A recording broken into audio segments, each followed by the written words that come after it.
Orang yang bersolawat dapat rahmat dari Allah. Orang yang bersolawat kelak tempatnya paling dekat dengan Rasulullah nanti di hari kiamat. Orang yang banyak bersolawat akan mendapatkan syafaat daripada Rasulullah Sallallahu Alaihi Wasallam.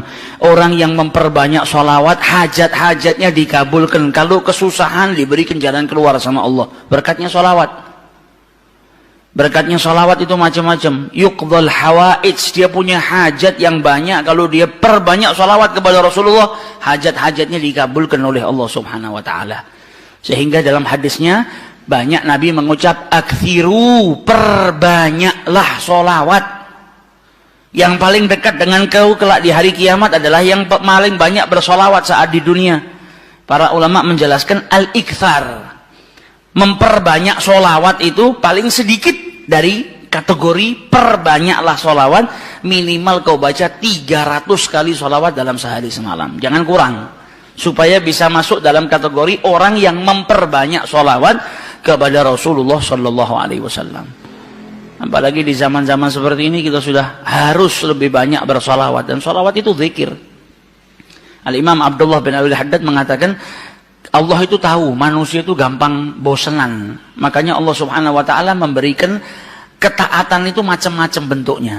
Zikir pun macam-macam, ada astaghfirullah, ada kalimat tauhid la ilaha illallah, ada tasbih, ada tahmid, ada solawat. Karena manusia itu punya tabiah bosen, malal. Kalau zikir itu cuma satu, ditakutkan dia nanti sumpek, bosen. Kalau bosen, akhirnya dia nggak memperbanyak.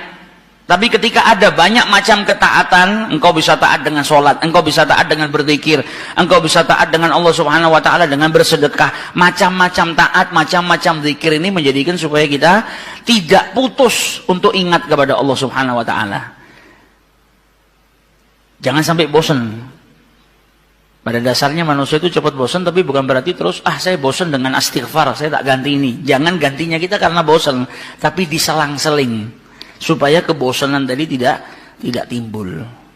Nah, salah satu yang harus kita perbanyak nanti di bulan Rabiul Awal, bahkan di hari-hari lainnya kalau bisa, yaitu sholawat kepada Rasulullah Sallallahu Alaihi Wasallam. Khususnya di zaman fitnah seperti ini, kita butuh banyak sholawat supaya dapat rahmat dari Allah Subhanahu Wa Taala, supaya kita diberi keselamatan oleh Allah Subhanahu Wa Taala, dan manfaatnya sholawat banyak sekali.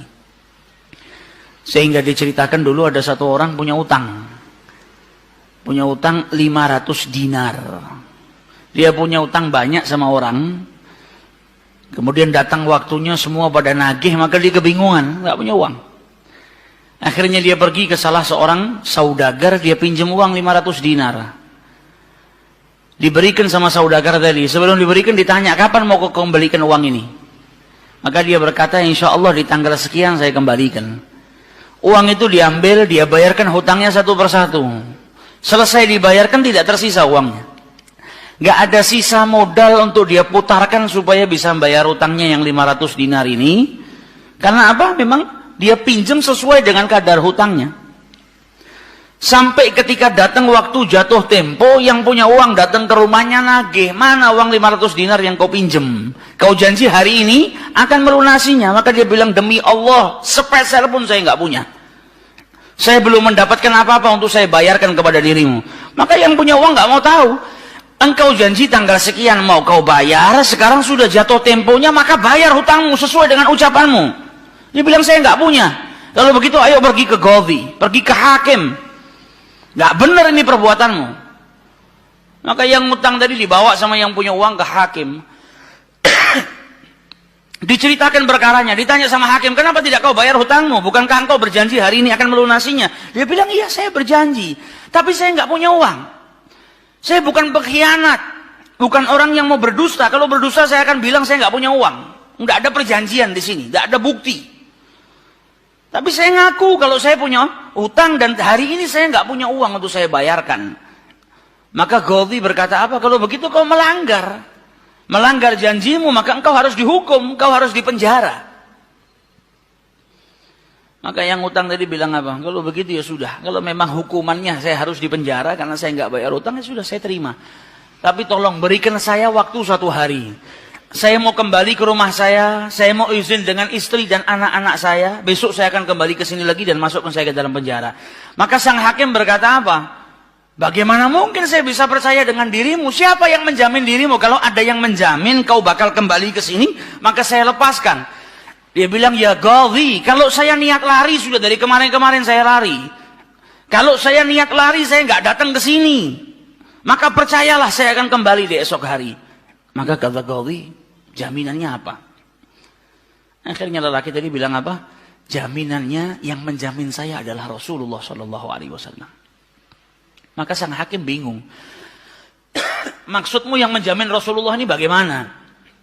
Dibilang, ya hakim, kalau saya besok nggak kembali ke tempat ini, saya bersedia ditolak menjadi umatnya Nabi besar Muhammad Shallallahu Alaihi Wasallam. Ini tidak main-main sumpahnya. Dan ini bukan sembarang orang, memang orang yang soleh.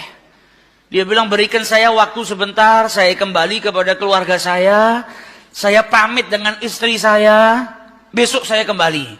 Saya bersumpah dan saya siap dikeluarkan dari umatnya Rasulullah, nggak dianggap sama Rasulullah kalau sampai saya berdusta. Maka si hakim tadi mendengar sumpahnya seperti ini, akhirnya dipercaya kalau begitu kembalilah. Maka dia kembali ke rumah, dia ceritakan kepada istrinya, dia minta izin sama istrinya, suamimu ini mungkin besok di penjara karena nggak bisa bayar utang. Kata istrinya, kalau kau dihukum penjara, terus apa yang bisa membuatmu keluar sekarang ini? Kok tidak langsung di penjara, kok bisa kembali ke rumah? Kata suaminya, karena saya mendapatkan jaminan. Dari siapa? Dari Rasulullah. Dia ceritakan, saya bersumpah kalau saya nggak kembali di esok hari, saya rela tidak dianggap sebagai umatnya Rasulullah SAW. Maka istrinya berkata, selagi engkau ini mendapat jaminan dari Rasulullah atau kau menjaminkan Rasulullah SAW, maka ayo kita perbanyak sholawat. Semoga Nabi besar Muhammad SAW benar-benar menjamin dirimu. Karena sholawat itu manfaatnya besar. Sholawat ini berkahnya luar biasa. Maka si suami sama si istri kemudian diperbanyak sholawat, membaca sholawat yang sangat banyak sampai mereka akhirnya tertidur. Yang laki yang punya utang tadi ketika tidur mimpi berjumpa dengan Rasulullah SAW. Dan Nabi dalam hadisnya telah bersabda, man ra'ani fakat ra'ani haqqa. Siapa yang mimpi berjumpa dengan diriku, maka sesungguhnya itu aku. Karena syaitan gak bisa menyerupai Nabi besar Muhammad SAW. Dan orang yang dalam hatinya ada mahabbah, orang yang rindu, orang yang membersihkan dirinya, orang yang memang benar-benar ingin berjumpa dengan Rasulullah SAW, akan diperjumpakan oleh Allah Subhanahu Wa Taala dalam mimpinya, ataupun dalam keadaan yaqdzatan. Karena Nabi pun menjelaskan ada orang-orang yang bisa melihat Rasulullah SAW dalam keadaan sadar. Sebagaimana dulu diriwayatkan ada seorang santri kepingin ketemu sama Rasulullah, pingin mimpi. Tanya sama gurunya, sama kiainya, ajarkan kepadaku caranya mimpi ketemu Rasulullah itu bagaimana. Kata kiainya, apa gampang. Nanti malam kau makan ikan asin yang banyak, setelah makan jangan minum, kau tidur. Maka dia bingung, apa hubungannya ikan asin dengan mimpi ketemu Rasulullah? Praktekkan.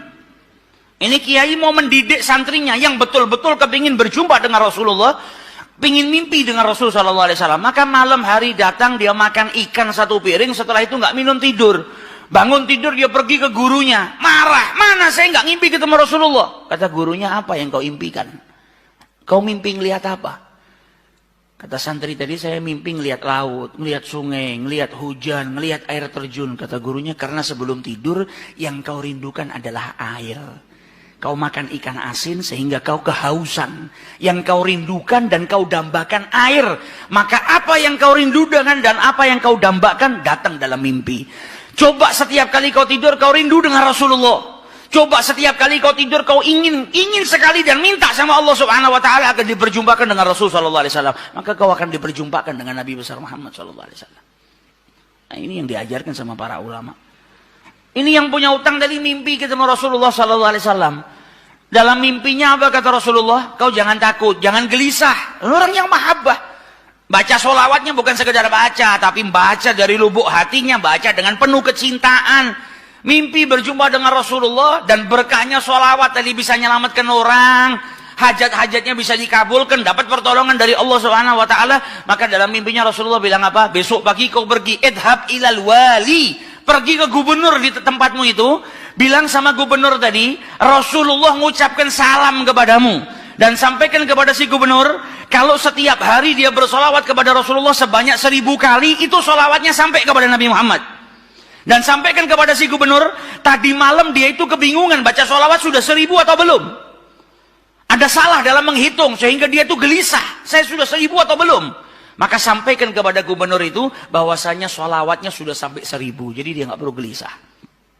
Bangun dari tidur, dia mau kembali ke Ghazi, tapi sebelumnya dia pergi ke wali. Pergi ke gubernur tadi.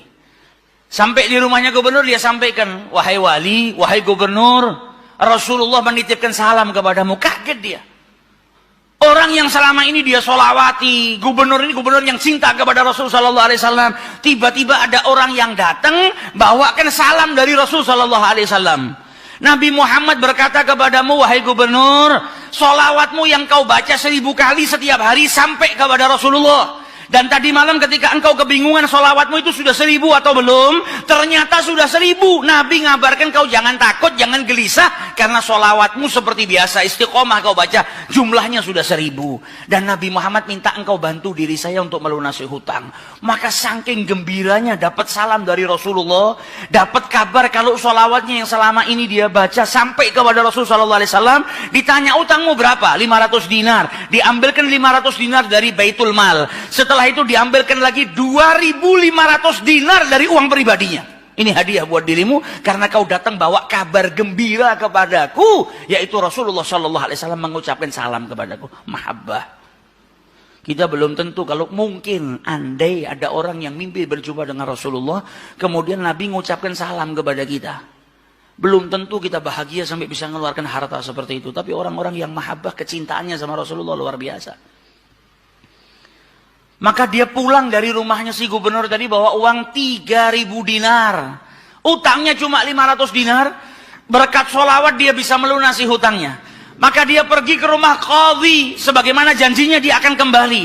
Dia ketuk pintu rumah qadhi. Maka qadhi tadi ketika buka pintunya langsung memeluk orang tersebut. Nangis yang luar biasa. Dan berkata apa? Alhamdulillah berkat dirimu tadi malam saya mimpi ketemu Rasulullah SAW. Kata Rasulullah apa? Kalau engkau membantu orang yang punya utang itu untuk melunasi hutangnya, maka aku akan membantumu kelak di hari kiamat. Diambilkan uang 500 dinar diberikan kepada orang tersebut. Sampai Ghazinya pun diimpiin sama Rasulullah Sallallahu Alaihi Wasallam. Keluar dari rumahnya Ghazi bawa uang berapa? 3.500 dinar. Dia pergi ke tempat orang yang dia utangi mau bayar utangnya. Ketika sampai di rumah orang tersebut, orang yang dia utangi tadi sudah berada di depan rumah nunggu kedatangannya. Ketika ini yang punya utang datang langsung dipeluk, dicium, sambil menangis mengucapkan terima kasih, berkat dirimu tadi malam saya mimpi ketemu Rasulullah. Kata Rasulullah, kalau kau bebaskan utangnya fulan, kelak kau akan aku bantu, aku berikan syafaat kepadamu di hari kiamat. Utangmu jangan dibayar dan ini ada hadiah untukmu 500 dinar. Berangkat dari rumah punya utang 500 dinar. Berkat mimpi berjumpa dengan Rasulullah, utangnya terlunaskan dan ada tambahan 4.000 dinar. Berkat apa? Berkat sholawat yang dibaca kepada Rasulullah Sallallahu Alaihi Wasallam. Jadi kita kalau baca sholawat ini bukan hanya berkahnya nanti di akhirat, bukan hanya nanti kita dapat syafaatnya Nabi, bukan hanya nanti kita dapat tempat yang dekat dengan Rasulullah Sallallahu Alaihi Wasallam. Bahkan di dunia kalau kita ada situasi yang tidak menyenangkan, ada masalah, ada apapun, semuanya bisa hilang berkah daripada sholawatnya yang kita baca kepada Rasulullah Sallallahu Alaihi Wasallam. Karena satu sholawat dibalas dengan 10 rahmat. Satu rahmatnya Allah, kita punya masalah sebesar apapun bisa hilang kalau kita mendapatkan satu rahmat dari Allah Subhanahu Wa Taala. Sedangkan orang yang bersolawat kepada Rasulullah Sallallahu Alaihi Wasallam, maka dia mendapatkan 10 rahmat daripada Allah Subhanahu Wa Taala. Maka dari itu datang bulan Rabiul Awal, ayo kita perbanyak sholawat kepada Rasulullah Sallallahu Alaihi Wasallam. Kita niatkan supaya berkahnya itu bukan hanya buat diri kita, tapi buat seluruh umat Islam. Khususnya saudara-saudara kita yang saat ini di negara kita dipecah belah. Setiap hari kita dengar isu, dengar sesuatu yang semakin menjadikan umat Islam itu terpecah belah. Kita minta sama Allah melalui sholawat kepada Rasul Sallallahu Alaihi Wasallam agar berkahnya sholawat, berkahnya Rabiul Awal ini umat Islam dipersatukan oleh Allah Subhanahu Wa Taala, tidak terpecah belah, menjadi umat yang kuat. Negara kita yang kemarin-kemarin sedang dilanda musibah, insya Allah berkat sholawat gak ada lagi musibah. Negara kita dijaga sama Allah Subhanahu Wa Taala, dijadikan baldatun tahiyatum thayyibatun wa rabbun ghafur, berkat sholawat kepada Rasul sallallahu alaihi wasallam.